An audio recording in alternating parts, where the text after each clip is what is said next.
The following is a production of Fenix Media. The views expressed do not necessarily represent those of the company or its advertisers and may contain language that's unsuitable for younger listeners.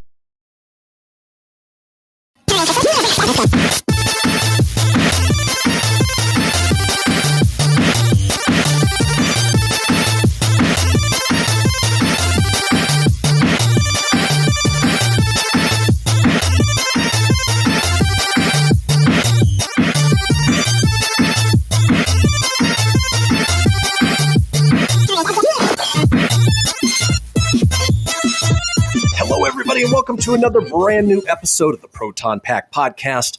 I'm Chris, and with me always is the Patrick to my SpongeBob. Say hey, Tone. Hey, guys, how are you today? Firmly grasp it in your hand. Why does this keep happening to me? Thank you for your patronage. Yeah, it is good to be back. What episode are we now? 73, and I think we've gone for 3, maybe 4 weeks now. Just, you know how the summer goes. You were out for a bit. You went back. I had the boys. We went out of town. It's been crazy, but we are back with a brand new live show for you. Yeah, we actually have a new one. It's great. It's good to be back, and looking forward to today's show. Exactly, and we've got lots to cover. I mean, there was so much information that came out. We've got Comic-Con kicking off at the end of this week. There's some video game news, so lots and lots to get to. But let's go ahead and do this first. You know, one of the big movies that we were waiting for months, maybe even a year, was Black Widow. Marvel's Black Widow just came out 2 Fridays ago, available on Disney Premiere Plus if you wanted to watch it from the comfort of your home. But I know you and I had the chance to watch it in the theater the way it was meant to be seen. Dolby Atmos, big budget, great to be back to the theaters. And, the movie itself did not disappoint. It was obviously a little bit different from, your standard Marvel fare. For those who don't follow closely along, they may have been confused if they watched Endgame and then all of a sudden Natasha's back with her own movie. But the events of this movie took place right after Civil War. And I think they did an amazing job of, keeping it fun, keeping it light. The action was great. It was funny. I loved David Harbour, and I loved her sister. The actress's name escapes me at the moment. But Florence Pugh. That's it. She was great. She was funny. David Harbour was hilarious. I think what they did with Taskmaster, how they set up her the origin story of Taskmaster, and the action that they gave Taskmaster versus the different heroes, played out really well. It was a lot of fun. Too bad we didn't get earlier, just because I think the expectation was maybe a little higher than it deserved. But at the same time, well-rounded movie, played out well. And then, of course, if you stay for the end credit scene, it sets up for something down the road. I won't spoil anything for you guys, but at least you know where one of the series will be headed after this. Tony, what was your take on Black Widow? I really liked it. It was a great action flick. It was action from the beginning. There was only one really slow part, and that was kind of the family reunion where the sister, Yelena, went to the room, and then Red Guardian, David Harbour's character, went in there to talk to her. And there was just kind of like this mother-daughter with Natasha and her mom. Well, I should say her mom. I don't want to spoil any of the movie for you. You guys will just have to see it. But, like they're in their area, the sister and dad are in the other room. There was just kind of a little lull there. But otherwise, the action was just start to finish, just great. I enjoyed it. Was not your typical Marvel affair by no means. Really love the return of the big letters of where they are. Ohio, Budapest. If you've seen the Marvel movies, you get it. I like the intro with Smells Like Teen Spirit, even though it was a cover, and just the girl who did that and the way it tied just really gave the emotion of the start of the movie, of the sisters separating into the Red Room, into where we are now. And then, of course, this takes place after Civil War, like you had said. Just kind of see the adventures. I do, however, have a gripe. I can rave all day and say this movie's great. Okay. It's action-packed. And I kind of have a little bit of a bitch with this movie. Let's hear it. And the bitch is Taskmaster. Taskmaster sucked. I did not like Taskmaster at all. And it's not because it was played by a woman at all, because in the comic books it was a guy named Tony, former Shield agent. Yeah, and he was like a vigilante, things like that. He had really cool stories, had a cool look. I like the look of the Taskmaster in this movie. Can mimic anything. I like the ability, the threat that Taskmaster provides, and it's great. It was. I don't want to. I kind of spoil it. Sorry, spoiler. Yeah. La la la. It's a girl, but there's just no character behind it. The one behind it is just kind of like this. They're being injected with stuff, and they're just kind of this dull character. And they gave her the name Antonia, which is great. It's a nice homage to the Tony Shield agent, and it's the daughter of somebody, which I won't spoil. But it just. The character didn't really do much for me. It was really disappointing, kind of a throwaway. I mean, but other than that, and I didn't like the mafioso boss. Like he didn't pose much of a threat. He's kind of a bitch. Like he had everybody do stuff for him, which great, but it was kind of a letdown in the way of the Mandarin was in Iron Man 3, right? It was kind of a letdown. But other than that, fantastic movie, action-packed. If you can get around the villain portion of the movie, I give it I think I give it an 8 out of 10 on the horrible reviews there. Wasn't my favorite Marvel movie of them all, but I really enjoyed it. Great build with passing the torch to Florence Pugh's character. So obviously that's where we're moving. Natasha passed away, but who knows? We don't know where the Marvel universe is going, and we'll get to that next week when we discuss Loki.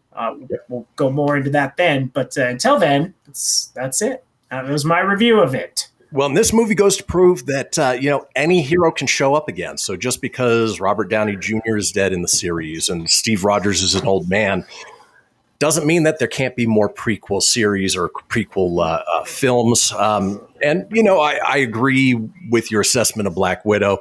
I did find the Taskmaster action awesome. Just the action was great. That was great. But just the overall threat wasn't there. Exactly.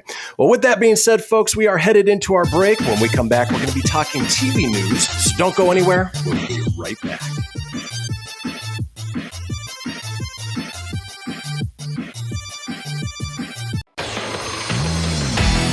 Behold, my precious. Ooh, yeah, let me tell you something right here. It's the Loot Crate subscription box, full of exclusive loot, fun surprises delivered to your door every month. Just pick up your favorite geeky genre, Daddy.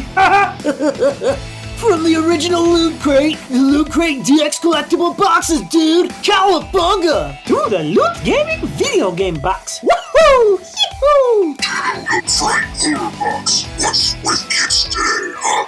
Wowzers! With crates starting as low as $11.99 per month, there's a box just about for all collectors. To get your geek on, head over to phoenixmedia.us/Loot Crate and claim your exclusive offer. That's FENIX media.us/Loot Crate. Great Scott! Snap into a Loot Crate, dig it? Welcome to Calvin's Barbershop. You all gotta see this. I don't even want to know what you're looking at on that phone. Well, you should. I was learning about the dangers of high blood pressure and that we need to get ours checked regularly. High blood pressure can increase the risk of heart attack or stroke, but this text program can help keep it at a healthy range. Just text Barbershop to 97779 to sign up. I'll get right on it as soon as I'm done with this baby panda video. Text Barbershop to 97779. A message from the American Heart Association and the Ad Council. Dear John, I'm leaving. Uncontrolled high blood pressure is serious, and I can quit whenever I want. Why can't we get back to when you checked on me? I don't want to leave, but remember, when I quit, you quit. Sincerely, your heart. Listen to your heart and don't let it quit on you. High blood pressure can lead to a stroke, heart attack, or death. Get yours to a healthy range today. For help keeping yours at a healthy range, text PRESSURE to 97779. A message from the American Heart Association, the American Stroke Association, and the Ad Council. WWE superstar Alberto Del Rio, take one. Behold the angry giant. Try it again, Alberto. Behold the angry giant. Perfect. Good luck tonight. Behold the angry giant. Yay! Read me another one, Dad. This is WWE superstar Alberto Del Rio. It only takes a moment to make a moment. Take time to be a dad today. Visit fatherhood.gov, brought to you by the U.S. Department of Health and Human Services and the Ad Council. It may be hard to believe, but people just like you are already saving money. FeedThePig.org makes it easy. Their simple savings plan teaches you how to start saving without going overboard, so you don't need to sell all your belongings and live in a commune. These dungarees belong to all of us now, Tom. You don't need to get a second job as a stuntman. We need a new stuntman! You just need FeedThePig.org. Don't get left behind. Get tips and tools at FeedThePig.org. Brought to you by the American Institute of CPAs and the Ad Council. You're listening to Fenix Media. Listen live and explore more great shows at phoenixmedia.us.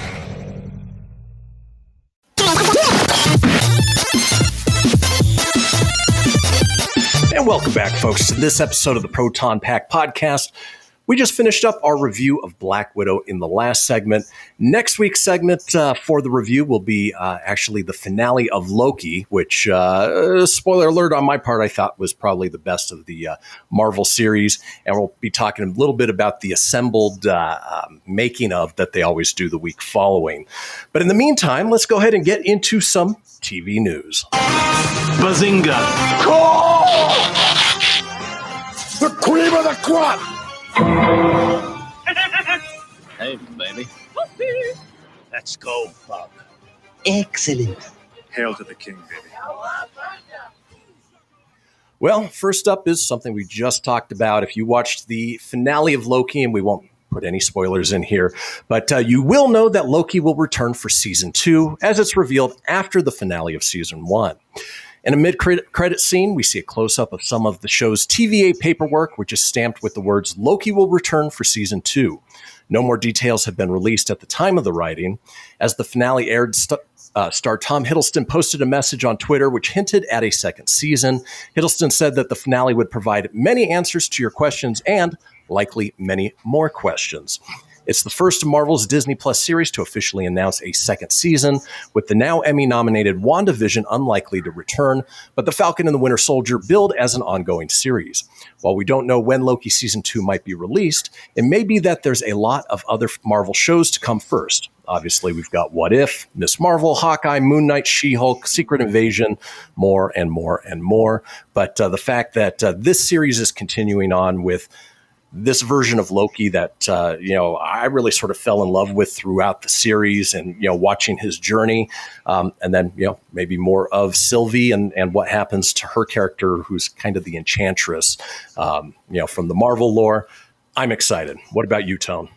Oh, very excited. So stoked that they are actually giving it a season 2. I'm glad it's not a one-off. It's been my favorite of all the Marvel shows. And that includes even the now non-canon MCU Netflix shows, because now those are non-canon. They kind of said they were Marvel shows, but they're not really Marvel shows. And so they made references to things that happened in Avengers, but at this point, they're just sort of brushing them off to the side. They're there. And I love Jessica Jones out of that. That was one of my favorite. Good. Yeah, it was super good. But man, Loki has been on point. Literally, there was not one bad episode. It was good, better. It just every episode got better, and it was one of those shows that made me want to, I couldn't wait for next week to get here just for that. I'm like, I can't wait for Wednesday. It's Loki Wednesday, kind of in the same way WandaVision was doing that on Fridays. We got excited with the Wanda, and but that had its story. It had its beginning and its end, and it's over. But Loki still rolls on, so I can't wait to review that next week. Oh, and so many things to talk about the future of Marvel Phase 4s, 5, and 6. What happened at the end of Loki to try and unpack. I should have wore a Marvel shirt today. We got so much Marvel talk, and I'm wearing Star Wars. For those watching, hey, look, twinning, Star Wars twins today. Exactly. But so we'll do our review of Loki next week, but we do know it's coming back for season 2. We don't know when or where into the timeline it falls. Pardon the pun, but I'm excited. nonetheless. Yeah, very excited to. Let us know below what you guys think, or if you're excited, please. If you're watching along, interact with us. We are obviously not going to be able to interact back, but we'll acknowledge you at least in a future show. So let us know. Exactly. Well, I can at least acknowledge you later if you leave a comment below. So. Well, speaking of Disney Television, Disney Plus, let's go ahead and move on to our next story about Comic-Con at Home 2021, which kicks off July 23rd through the 25th. It's sort of a rehash of what they did last year. Wow. No physical Comic-Con that people are going to, at least for the summer portion of it. But Disney Television Studios has unveiled its official schedule for the Comic-Con at Home event. Now, the studio's lineup features panel discussions with cast and producers from 8 fan-favorite series, including animated comedies American Dad, Bob's Burgers, Duncanville, Family Guy, and The Simpsons, along with Comic-Con newcomers Central Park and The Great White North. The new Disney Plus series, The Mysterious Benedict Society, is also in the mix this year. If you do want to follow along, on July 23rd, they have a panel for Duncanville at 3 p.m. Pacific. On the 24th, they have The Simpsons at 11 a.m. Pacific, Central Park at 3 p.m. Pacific, Family Guy at 4 p.m. Pacific, American Dad at 5 p.m. Pacific. And then on July 25th, they have The Mysterious Benedict Society at 11 a.m. Pacific. Side note, fantastic show. Watching it with the kids, even if you're an adult, it's a show about a group of kids. So good. So good. Never even heard of it. I like turtles. It's a new show on Disney Plus. There's 5 episodes so far, but Okay. yeah, well worth checking out. Well, The Great North at 12 p.m. on Sunday, and Bob's Burgers at 3 p.m. Pacific. So I've heard Bob's Burgers is great. I've never watched it, though. You know, I've tried watching a couple episodes, and I could never really get into it.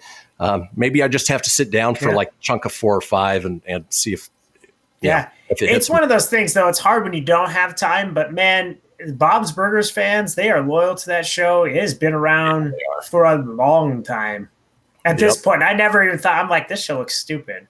But it's got its following, you know. And I'm sure people said The Simpsons looks stupid, and that damn thing is still going.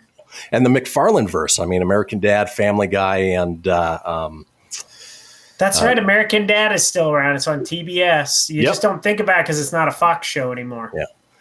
But great, you know, especially if you love those Fox shows, and something to check out on the TV side. Well, let's roll on. Moving away from Disney over to HBO Max. Well, apparently HBO Max is going all in on their Game of Thrones animation slate with 2 shows currently in development for the streamer. A single animated project was revealed to be in development back in January, but now comes news that there is at least 2 more potential shows on the horizon, according to The Hollywood Reporter. One of the projects is set in a territory that was never seen in the original series, and it's called the Golden Empire of Yiti, also simply called Yiti. It is a region in the continent of Essos, near the southeastern limits of the known world. In terms of creator George R.R. Martin's sprawling fantasy realm, it is considered one of the oldest and most advanced societies. It is said that Yiti is inspired by Imperial China, much how Westeros, the primary setting of Game of Thrones, was inspired by medieval Europe. In other Game of Thrones news, a live-action prequel concept is no longer going forward. Flea Bottom, which was reported to be in development and was based on the life of the infamous King's Landing slum, was apparently more of an idea that went public and was never confirmed by HBO. You know, if you're a Game of Thrones fan, there's going to be a lot. You know, they've got the House of Targaryen series coming out. They've got 2 animated series. There's going to be a lot to take in. You know, obviously, don't let the kids watch the animated series. I doubt it's for them. But I would doubt it's not. Yeah. It sounds cool, especially if you're a fan of Game of Thrones. Unfortunately, I kind of fell out of it in season 4. I really enjoyed up to that point, but then I caught up. I think I saw the first 4 seasons, and then we waited for season 5, and then kind of just was like, I'll watch it at the end of 5, and then 6 came, and 7, and then I kind of already know what happened, so I'm like, I'm good. Well, and Game of Thrones is one of those that, you know, everybody was in an uproar with the final season. It was a shortened season. They didn't like the way it ended. But if you let it percolate a little bit and you go back and watch it sometime after, as we did, it's actually a pretty good season.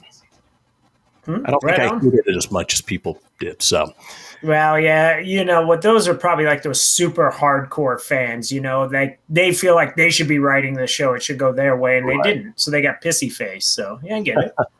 I get that.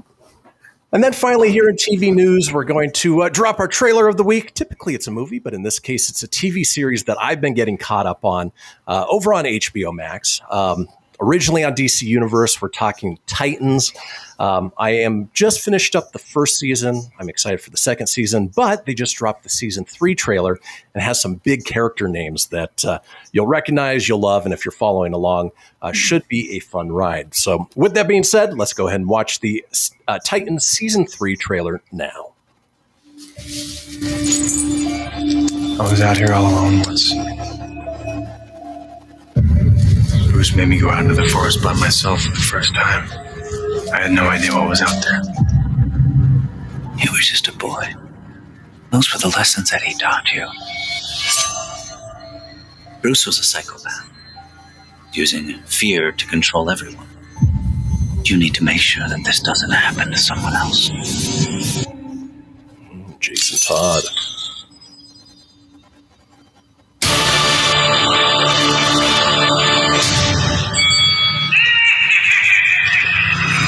Yeah. Batman's ally was found dead tonight. Follow the comic books, you know where this goes.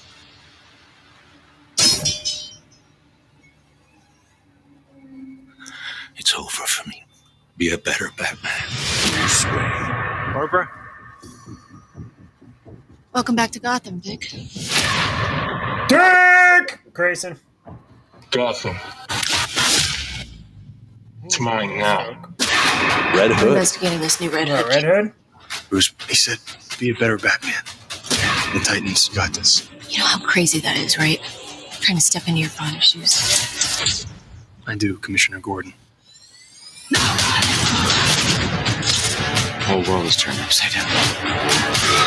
I think I'm losing my mind. Little Mr. Freeze action in there. You're gonna dove. I'm gonna hawk. We need to stop him.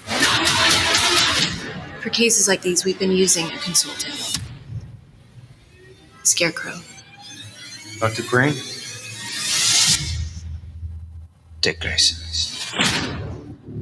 Red Hood is a biblical brother. The king moves stealthily in the shadows while the pawns are sent to the teeth of destruction. It's just his opening.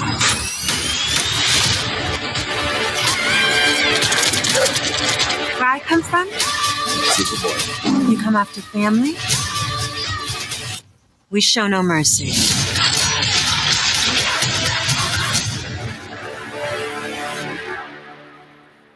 Dang. August 12th. That's when it drops.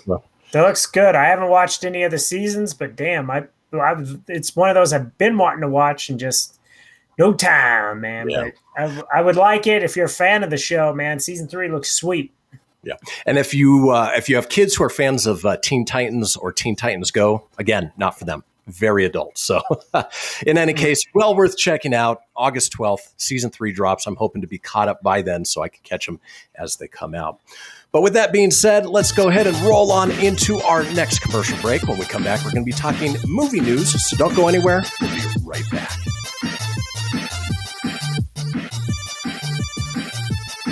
Most of my family, they never graduated high school, so I'm trying to break that barrier.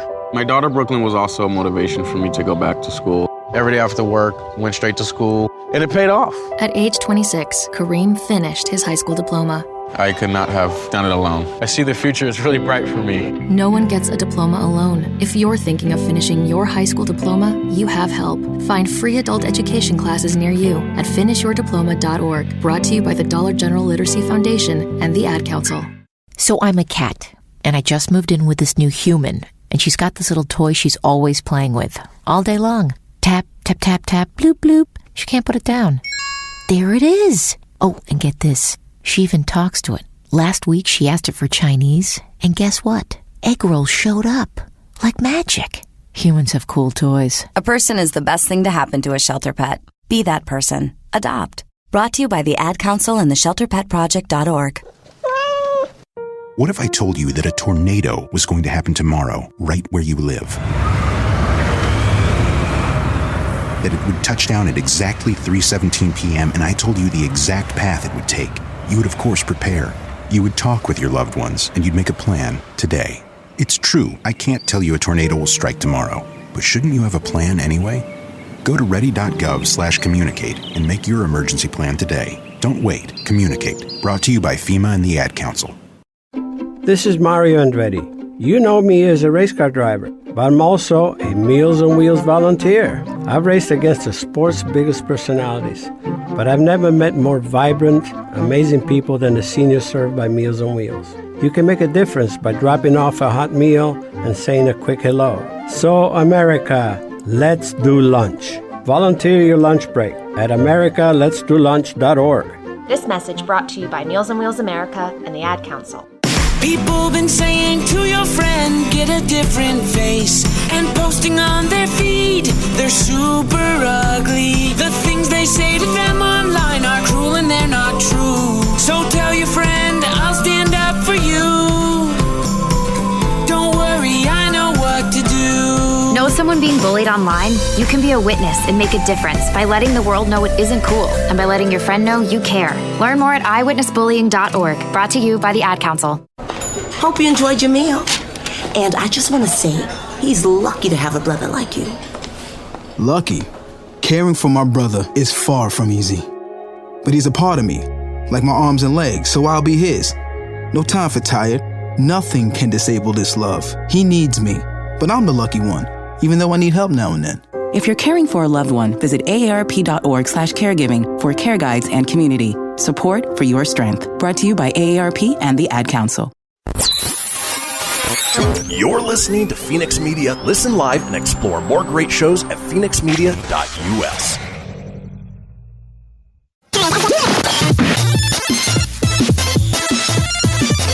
And welcome back, folks, to the Proton Pack podcast. Before the break, we were talking a little TV news, and of course, we dropped the trailer for Titans Season 3 on HBO Max.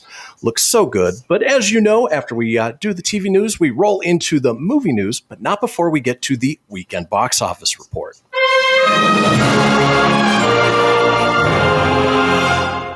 I got to say, Tone, I am shocked by the number one. There is a new number one this week. Game, A New Legacy. Top of the box office, brought in an estimated $31.6 million. Of course, starring the Looney Tunes gang and LeBron James. The boys watched it here at home because it's also on HBO Max. They loved it, but the critics are just slamming it. They've given it a 31% on Rotten Tomatoes, 36% on Metacritic. I have zero desire to see it, even though the boys are, oh, watch it with us. Yeah. I don't know. Come on, Michael Jordan's in it. Yeah, and the pun and joke here is it's Michael B. Jordan makes a cameo in it. So that way they can say, see, Michael Jordan's in it. Know that you're, the original basketball playing Michael Jordan. That makes me want to see it even less. Even though Michael Jordan, the basketball player, is a terrible actor, still. What if I said that Austin Powers was in it? Yeah, baby. Yeah. Well, it's sort of like what they did with Ready Player One, where they're trying to cram as many Warner Brothers properties into this as possible, including the Iron Giant, who showed up in both. I don't know. Just it does nothing for me. Dude, it looks terrible. Like the rap that I sent you, which we can't play on air, like the one where they dubbed Eminem's freestyle rap, I think from 8 Mile. Yep. Is what that one was from. They dubbed over the Porky Pig rap, and I was like, man, if that was in it and it literally was dropping F-bombs, I might watch it just for that. There you go. Because that was pretty damn good. But I did see the original Porky Pig rap. I did see it on YouTube, and I was like, oh, God, no. Awful. God-awful. God, no. What wasn't god-awful was the second place movie. Of course, we gave our review on it earlier, talking Marvel's Black Widow. Brought in another $26.2 million, now bringing its 10-day domestic total to $132 million. Its worldwide total to $264 million, and reportedly only cost $200 million, so they've definitely made their money back. Yeah. Plus whatever they're getting from Premier Access. Yeah, well, and movie theaters are pissed with the fact that they can stream it because it's the most pirated movie right now. Yeah. There's some crystal clear copies of digital format since it's on HBO Max. Wow, let's try that. I just saw the HBO Max ad on my screen. Disney Plus, geez. That was Space Jam. That was HBO Max. Yeah. And the fact that the streaming hurts that one because it could make even more money, and huge drop off, the biggest drop off in all the Marvel movies for a second week.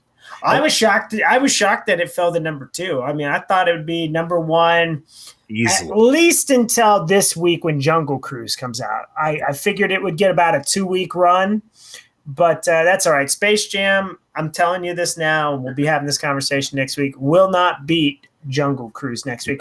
It probably will go, if I had to predict next week, it'll go Jungle Cruise, Black Widow, Space Jam will probably be like number 3 or 4. Yeah, I think Space Jam will fall off. And the movie theaters, obviously, yeah, they're upset, but at the same time, they've been closed for 6 months. So what did the studios have to do? It's just a short period of time before, even Disney has said that like Free Guy is going to be one of the first movies that is only in theaters, not available for premiere access. So, they just need to hang tight at this point. Right. Well, another thing too, LA County just went back on mask mandate and stuff, and that could have kept people out of the theater. Unfortunately, it's a big market.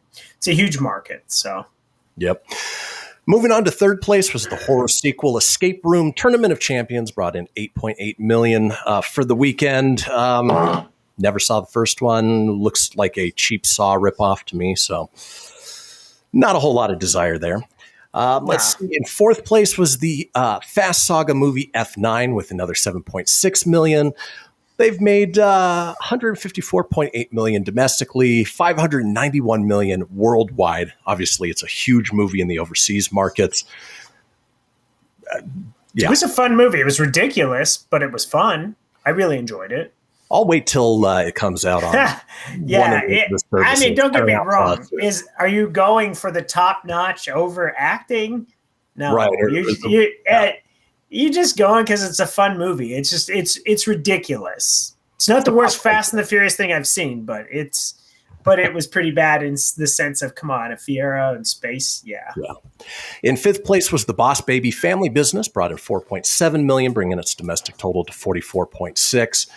Heard it was a cute movie. If you got kids, you probably are watching that on Peacock because it's not even a premium. If you have the Peacock, then you have the power to just watch it at home. Yeah, but I've heard it was cute though. Yeah, the first one was entertaining. I haven't seen any of the sequels, but maybe worth watching with the kiddos. And then rounding out the top 10, you had The Forever Purge with $4.16 million. What a garbage movie. A Quiet Place Part 2 with $2.3 million, also now available on Paramount Plus. Roadrunner, a film about Anthony Bourdain with $1.9 million. Me. Cruella with $1.11 million, and then Pig with $945,000. Oh, Pig is a Nicolas Cage. I swear to God, he's a truffle pig farmer. And it's like John Wick. So somebody kidnaps his truffle pig, and I'm not making this up, and he has to redeem it and recover his truffle pig because he's a truffle pig farmer. I had to review this on Pop Culture Kaboom. Wow. That was one of the horrible trailers. We gave it a touch brown, but it is a real movie. And the fact that it even made $0.945 million blows my mind. Almost $1 million. Yeah, that's crazy. Blows my mind because it's a truffle pig farmer and his truffle pig gets kidnapped. So now you can't make truffle bacon. I'm not making this up. This is legit stuff. Yeah. You throw a script. He's a hoe for movies, man. You don't give a crap. He's a hoe. Then looking at this upcoming week's movies, it doesn't look like Jungle Cruise comes out this week. The following week, this week we get M. Night Shyamalan's Old and Snake Eyes. So, I got ahead. Okay, we didn't cover that this week for Jungle Cruise. Yeah. So you're right. It's Snake Eyes this week. Well, let me reverse. So ignore what you heard at the beginning because I was wrong. It won't be the number one, but the number one movie this coming weekend will be. Let's see. Probably Black Widow followed by Snake Eyes. That's my guess. You think? Yeah. What was the other movie that comes out? Old? Yeah, Old will probably open at number 3 or 4. Yeah. M. Night Shyamalan. I think you're right. I think Black Widow will probably be back up. I'm going to go Snake Eyes, Black Widow, old Space Jam. Well, we'll check in a week from today. It won't be Pig. I promise you it will not be Pig, the truffle farming movie. It will not. And with that being said, folks, that does it for the weekend box office report. Let's go ahead and roll into that movie news. And here we go. Are you the Keymaster? Wrap it up, fuzzball. We came, we saw, we kicked its ass. This baby hits 88 miles per hour. You're gonna see some serious shit. And we've got little bits of movie news to drop on you, so we'll go a little bit longer in this segment because there's not as much on the video game side, but some big announcements nonetheless. For instance, originally slated for a June 2019 release, Transformers 7 was pulled from Paramount's schedule, circled by rumors of a franchise reboot or reset, with Hasbro having more creative control. During a virtual kickoff event for the seventh film in the franchise, which has officially begun production, producer Lorenzo de Bonaventura and director Stephen Cappell Jr., who also directed Creed 2, revealed that the next film will take place in 1994, 7 years after 2018's Bumblebee, and feature Beast Wars mythology. The title, Transformers Rise of the Beasts. The official synopsis is: returning to the action and spectacle that first captured moviegoers around the world 14 years ago with the original Transformers, Transformers Rise of the Beasts will take audiences on a 90s globe-trotting adventure and introduce the Maximals, Predacons, and Terrorcons to the existing battle on Earth between Autobots and Decepticons. As long as Michael Bay stays out of it, I'm fine. I loved the Beast Wars series and toy line that came out. So much fun that they're integrating that. And if it sticks a little bit closer to the Bumblebee with what they did on Cybertron, that'll be much better than the garbage Michael Bay ones that we've had to experience before it. Tony, are you looking forward to Transformers 7 Rise of the Beasts? Oh, of course. If we're going Beast Wars and it's another entry, absolutely. I enjoy the Transformers movies. They're not the greatest things in the world, but like Fast and the Furious, I enjoy seeing them on the big screen, good or bad. Yeah. You don't go for the story. The story is ridiculous. But when you introduce Beast Wars, as long as you have somebody that at least is either writing the script or behind it that cares about the product, then it's going to deliver to your childhood nostalgia. So, yeah, of course. And where Bumblebee sort of took the baton is they got back to the original G1 Transformer designs, which were much better than those weird, like, robot-y, clanky things that Michael Bay put out. So I'm excited for it. I am too. And Bumblebee was great, man. I enjoyed it. It was good. So I did too.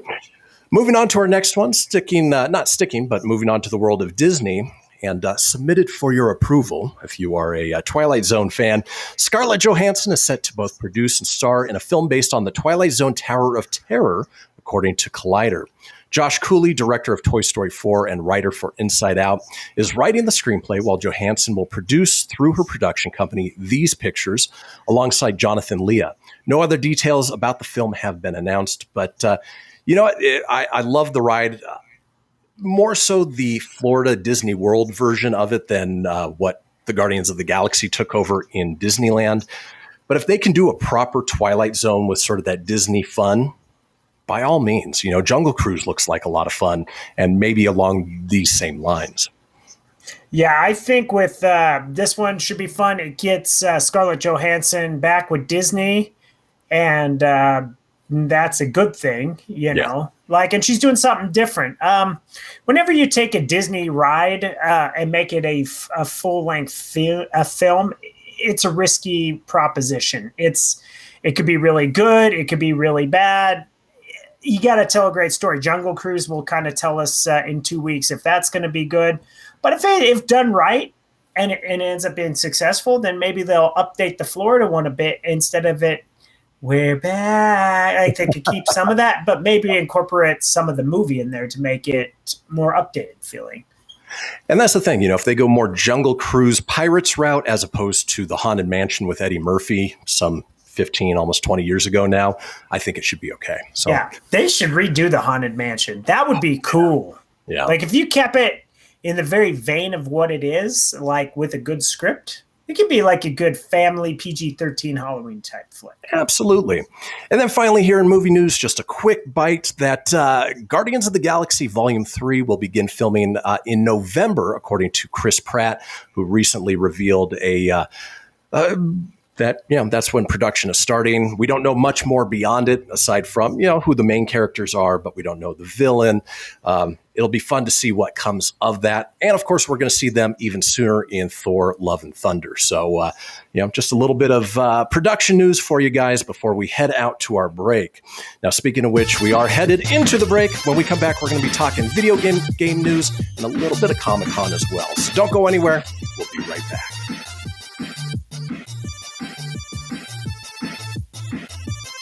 WWE superstar Alberto Del Rio. Take one. Behold the angry giant. Try it again, Alberto. Behold the angry giant. Perfect. Good luck tonight. Behold the angry giant. Yay! Read me another one, Dad. This is WWE superstar Alberto Del Rio. It only takes a moment to make a moment. Take time to be a dad today. Visit fatherhood.gov. Brought to you by the U.S. Department of Health and Human Services and the Ad Council. Behold, my precious. Ooh, yeah, let me tell you something right here.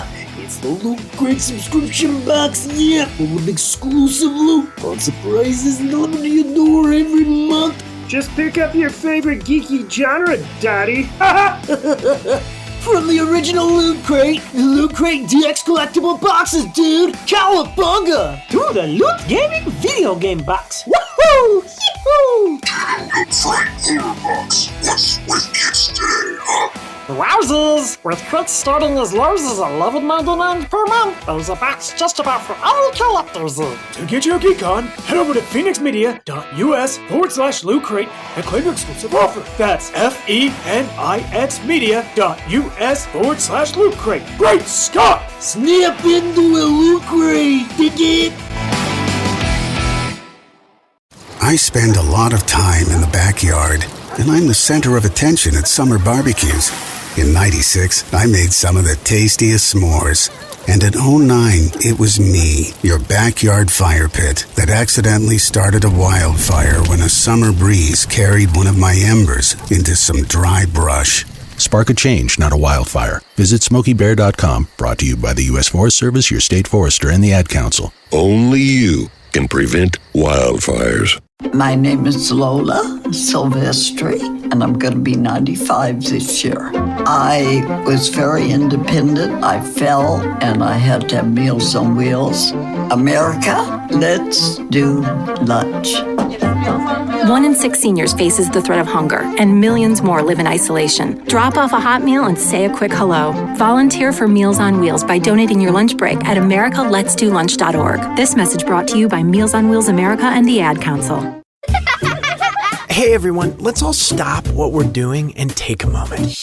You see, every moment can be kind of special. But they can be loud moments, goofy moments, dorky moments, it doesn't matter. Because every time dads like us take a moment like that to spend with our kids, well, it's pretty momentous. So let's take a moment to make a moment. Call 877-4DAD-411 or visit fatherhood.gov. Brought to you by the U.S. Department of Health and Human Services and the Ad Council. You're listening to Fenix Media. Listen live and explore more great shows at phoenixmedia.us.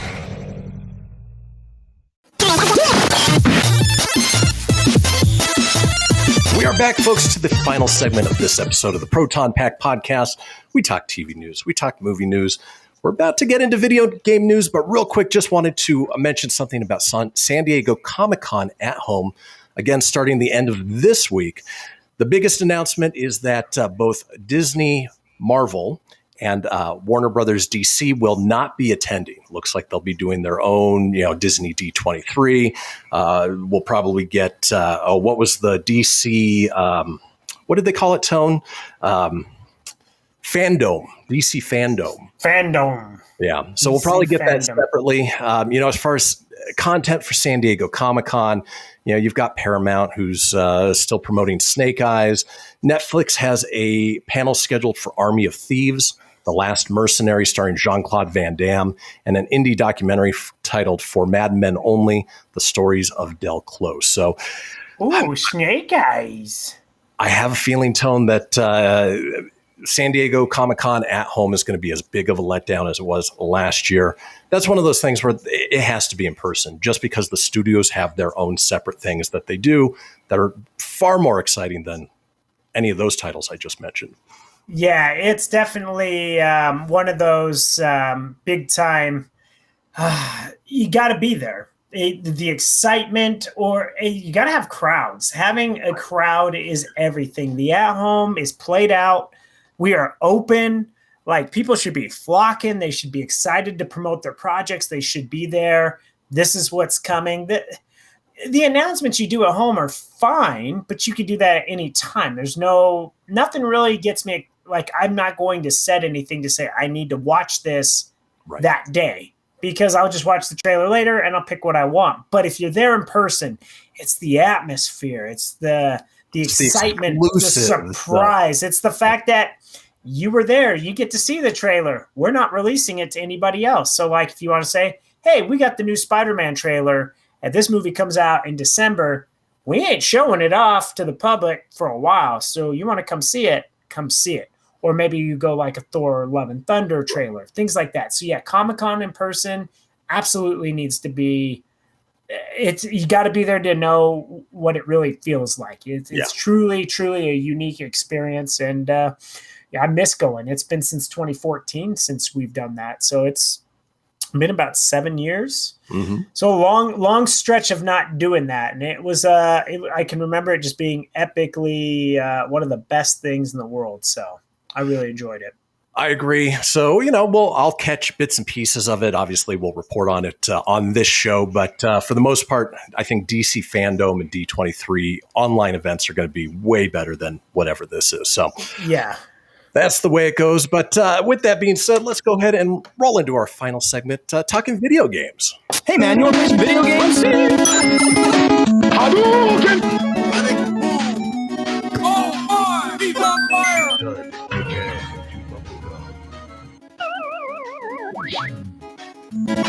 Well, first up, if you are a fan of Super Smash Brothers but don't own a Nintendo console, Nintendo Switch, IGN exclusively announced Nickelodeon All-Star Brawl, a new fighting game featuring characters from SpongeBob SquarePants, Rugrats, Teenage Mutant Ninja Turtles, Ren and Stimpy, and more.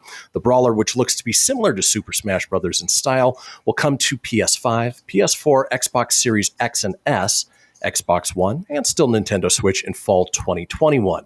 It's being developed by Ludosity and Fair Play Labs and published by Game Mill Entertainment. There is a trailer. I don't know if you put it up on our site yet, Tone, but we will have it up there. If you like the Nickelodeon characters, we mentioned some of the names that are going to be on there: Michelangelo, Leonardo, Nigel Thornberry, Powdered Toast Man, that'll be fun, SpongeBob SquarePants, Sandy Cheeks, Patrick Starr, Oblina from Ah Real Monsters, Lucy Loud from The Loud House, Lincoln Loud from The Loud House, Helga from Hey Arnold, Reptar from Rugrats, Zim from Reptar, and Danny Phantom from, Danny Phantom. Those style games are a lot of fun to play. I couldn't see myself paying $60 for this, but if it's a $39, $49 maybe, but I know the kids will enjoy the hell out of it. I think this is great for the kids. This is a little bit about it, kind of pulls out the nostalgia factor for us growing up. I mean, I would like it. I didn't see Doug Funny on there, but man, Doug kicking the crap out of Roger. Maybe get a little Super Pork Chop and Quail Man in there. Get that giant Ren backhand slap. Yeah, I think having Ren and Stimpy in there's awesome. Powdered Toast Man. I hope Log's in there. I mean, I would like to play it just for the nostalgia factor. Do I want to pay big money for it? No. But where they'll probably end up picking it up at a discounted rate would be for the Teenage Mutant Ninja Turtles, which it's kind of weird they're putting it in the Nickelodeon verse, but I know Nickelodeon owns the rights to it now. Right. But growing up, that wasn't a Nickelodeon show. So no. But I think, and if you take the Smash Brothers formula, it works well. PlayStation did it with their PlayStation All-Stars, where they had like Sly Cooper versus Ratchet and Clank versus Parappa the Rapper. And they didn't have a big cast of characters to really do it, but it was still a fun game. And I got a feeling that they'll borrow a lot of elements. There's a lot of stages that I think could be a lot of fun. I hope they fight in the Double Dare stage too. That'd be pretty sweet. That would be awesome. So yeah, we'll check it out. Let's see. Wouldn't it be funny? Put a digital Mark Summers in there and they fight in the Legends of the Hidden Temple. Oh, and there's like a big booger nose and a lot of slime. Yeah, I'm intrigued by it. I'm definitely the inner kid in me is actually a little interested in this game. I'm interested in playing it for sure. Well, you got to wait till fall. Moving on, speaking of a little bit about Nintendo, Tony, it is here, what we've been waiting for, the Nintendo Switch Pro. Well, it's not necessarily the Pro. Nintendo has finally revealed its long-rumored new model of Nintendo Switch, the Nintendo Switch OLED model. Ooh, that's an exciting name. And it'll be released on October 8th with a retail price of $349.99. The upgraded machine, which many had taken to calling the Switch Pro when it was being rumored ahead of its announcement, features a larger 7-inch OLED screen, but the size of the console is unchanged from the base Switch model. A wider adjustable base stand, enhanced audio, 64 gigabytes of internal storage, and a wired LAN port in the dock. I can't tell you how underwhelming this announcement is from Nintendo. You know, we were hoping for 4K, improved battery lives, maybe some, different gadgets and gizmos, but ultimately it's an updated screen. That's all it is. Yeah, it is absolutely disappointing. It's great if you don't already own a Nintendo Switch, then this is a great model for you guys to pick up. It's for you and myself that already have one, not worth it. Disappointing. I mean, you want to get out there and kind of compete. Xbox is on the next level. PlayStation's on the next level. And granted, you can't get a lot of these because of the shortage with COVID and the chips and developing a lot of electronics. But for the Switch, I love the fact that it's OLED. That's great. It's a great step. But man, like, where is the Bluetooth? You should be able to link Bluetooth controllers to your system, your Bluetooth headphones. Like, no one wants to put in like wired headphones to have to listen on the plane. It should be Bluetooth. A lot of things they dropped the ball with. And I'm also disappointed that they still haven't even moved on to the next for their online service. Like, where the hell's the Nintendo 64 online? Or why don't we just wipe it all and start making all these games downloadable? Like, offer them for a couple bucks for purchase and let us buy a la carte instead of releasing free crappy games that no one wants to play. Like, this last round of Super Nintendo games are so bad I've never even heard of them. Yeah. I don't even know if they ever made it. I've never heard of them. They're terrible. So it's sadly a huge misstep from Nintendo. Huge. Over the last couple of years, they've been on it. I mean, with their game releases, their consoles, but sadly, just kind of a snooze fest. Yeah, and maybe it's coming, but I think I agree with you. They dropped the ball. Should have been the next gen system. I would have paid and bought it and make it all backwards compatible with everything. Would have been perfection. There you go. Maybe next year. Yeah, and if you guys listening have some other advantage to getting this one over the previous, let us know. You can always follow us anywhere. Comments. Online. Comments, Proton Pack Podcast, Facebook, Instagram. We are all over the place. Tony, Instagram! Before I play the outro, anything you want to leave us with? I want to say thank you for watching. Thank you for supporting us. Thanks for hanging in there. We haven't put out anything new because of vacations, but like, subscribe, share, tell your friends, and let us know if there's anything you want us to cover. Message us. Let us know. Maybe we can cover it in a future show. Other than that, thank you. Peace out. And go see Black Widow. See you guys next week. I am hasta la vista, baby. That's it, man. Game over, man. It's game over. Woo! Mommy, where's Fluffy? Goodbye.